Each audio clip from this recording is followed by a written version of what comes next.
Then Le Cimmerian says for $4.99. Chuck, just got your new Conan book. Thrilled to read it. Thank you. Yes, let us get into that. So now, first, just to show everyone exactly what it is we are talking about, I am going to bring this up on screen here. Tom, unfortunately, he had a prior engagement, so I have to do it myself, which means it's going to take a little bit longer because I'm going to boomer it.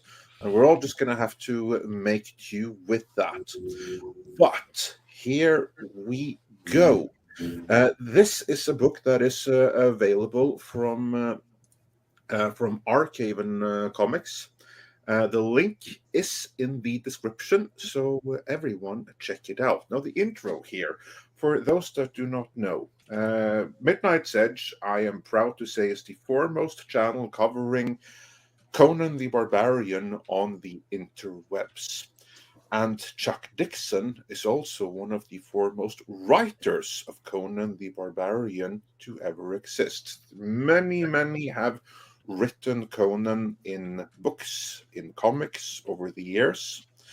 The greatest is, of course, Robert E. Howard, the creator of Conan. But there are a couple of writers who are right up there, proudly, if not alongside, then just right up there in that bracket, that really got it and just took it that much further in the comics. And one of those writers is Chuck Dixon, whose run on the Savage Sword of Conan is some of the best Conan stories ever written.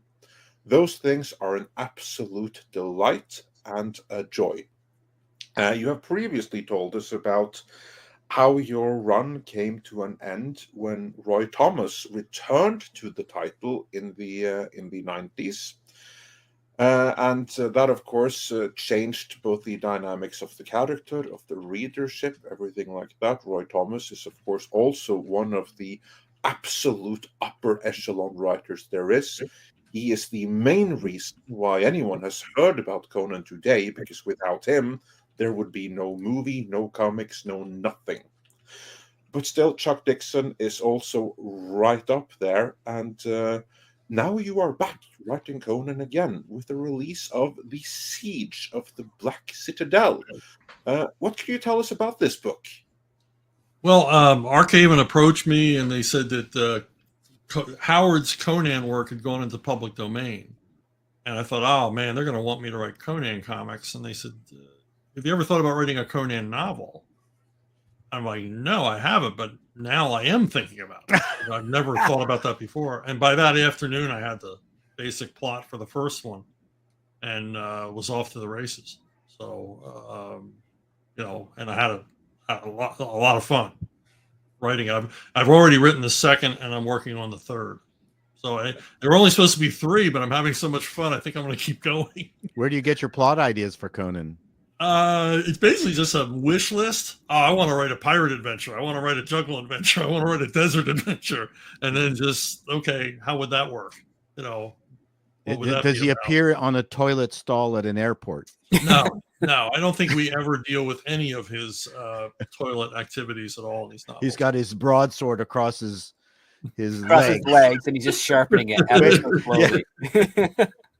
Well, to be like, you have dealt with his bedroom activities, employing like 2 and 3 prostitutes at a time. So that's kind of like the closest we're going to get to it. So this then is the first of 3 planned volumes so far. Although, of course, it sounds like it can go beyond those 3, since you obviously have fun writing it.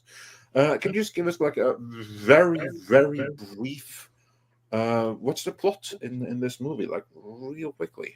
Well, he's this is a period where he's a mercenary. There's some upstart prince wants to overthrow the king of Aquilonia, and they're besieging this fortress, and part of the fortress is this tower made of black basalt called the Black Citadel. And Conan works his wiles he finds out that there might be treasure at the bottom of this black citadel. So it turns into a heist story as he tries to figure in the middle of this siege how he and his buddies can get inside there and loot the place. Unbeknownst to him, the tower is your typical evil sorcerer who has summoned a Lovecraftian monster to be the ultimate defense of this citadel. And Conan and his pals run into it in a extended action sequence. So it's everything you want in a Conan story. At least I think it's everything I want in a Conan story. It's sex and violence and a monster. I'm going to buy it. And there's a few laughs too, but Conan never means to be funny, but sometimes he's pretty funny. That is one of the things that I really, really appreciate with your run on Conan. It's like that deadpan humor. I'm just going to share one image here, which I think is fairly representative and just so incredibly beautiful and indicative of exactly what it is that you do with Conan. Again, you're just going to have to excuse me because I am totally boomering this. The bottom line is we need to support Chuck and Archaven on this and buy the book. Yes, indeed, and the link for that is in the description here. I'm just going to do one more attempt to try to get this thing up on screen, which for some reason the program wasn't happy with letting me do. What is up with that? Okay, well, I'll try to get back to that then. But anyway, yes, one of the best things with Chuck Dixon's Conan is like that really dry, deadpan humor, which could have been brought straight out of Monty Python at times, because it's just like this amazing situational humor where you just come up with like one of these lines that just punctuates the humor in a situation, or a situation that is horrible, that is then made funny by a line that isn't even quirky. It just points out the irony of a certain situation. So yes, everyone, do check that out. The link for that is in the description. And I know that we are losing Chuck Dixon's brother in the north, Mr. Chato.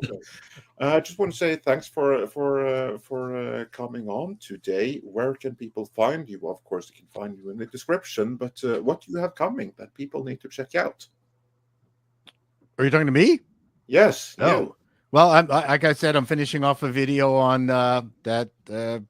Just going to be released today on not superhero fatigue, but we are just human being fatigue, because no one's fatigued about reading actual comic books, and no one's fatigued about good ones, and no one's fatigued about manga. So I'm doing a video on that we're human style superhero products all look basically the same because of the limitations of being human. And we can't be as big as Conan is in a drawing. Yeah. We can't look, you think of the Spider-Man, Superman comic book mashup, and the shots, the 3D shots of Spider-Man on the girder and the architecture below him. We can't duplicate that in films. So that's what I'm talking about. I'm talking about how in many ways the prime vehicle for this is artwork. Anime and animation often is a degradation of comic books, and films with human beings is yet another degradation of the animation. And that's my theory. Dinosaurs start out with a very tiny part in the beginning, and then thick in the middle, and then get very tiny and thin at the very end. That is my theory. That is what they say. The end.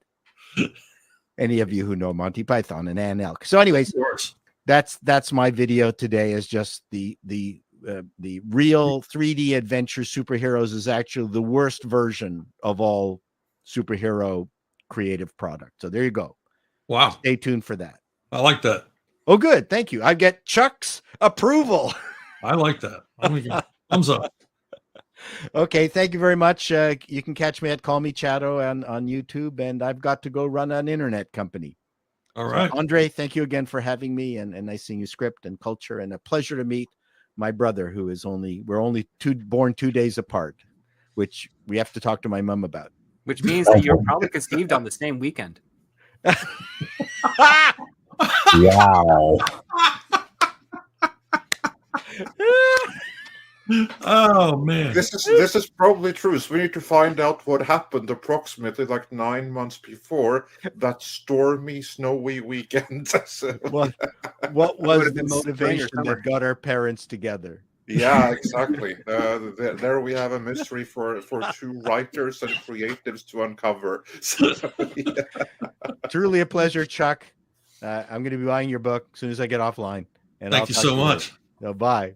All right.